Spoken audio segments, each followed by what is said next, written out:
Nag-harvest po sa kanilang garden dahil malapit na po ang winter. Ayan, meron po tayong sayote. Sayote. At meron din po tayong itlog ng pugo, kamatis or tomato. Ayan. Kaya mga taong mahilig maglayas, tingnan mo may dala. Meron po tayo ditong malunggay. May malunggay po. Ayan. Sariwang-sariwa ang malunggay. So, ito, meron po na yung tanglad. Yung tanglad, na, nakatali na, manok na lang ang kulang. Ayan na, tanglad or lemongrass. And then, meron din po tayong eye of the tiger. Bird's eye na sili. Ayan po. Bird's eye na sili. Ayan. Sili labuyo sa atin. Bird's eye naman daw ang tawag nito. Nalaman ko lang yan ng isang araw. Ayan na. At meron din po tayo dito talbos ng kamote. Ayan. Talbos ng kamote guys. Wala lang laman na kamote.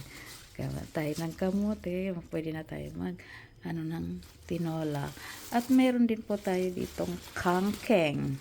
Oy, hindi ito kangkong ha. Alugbate. We call it alugbate. Ay, ano to? Ano yan? Alugbate? Ay, ano to? Kangkong? Ano pa yan? Alugbate.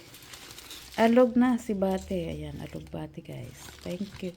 Maraming salamat sa nagbigay. Ayan, bird's eye. Pinagkukuha na dahil magwi-winter na po. Kailangan ng alisin. Pilitin ng ayan. Marami pong tanglad. Masarap ito dito. Marami pong tanglad or lemongrass. Ang dami. Daming tanglad. Ayan lahat ang nakuha ng aking anak sa kanyang kapitbahay. Ako naman ang dami kong chocolates. Tapos ibigay ko na rin lang sa kanila. Ayan, maraming tanglad. Ano pa ito nasa ilalim? Ayan, sili. Ayan. Wow, sili or bird's eye. Ayan.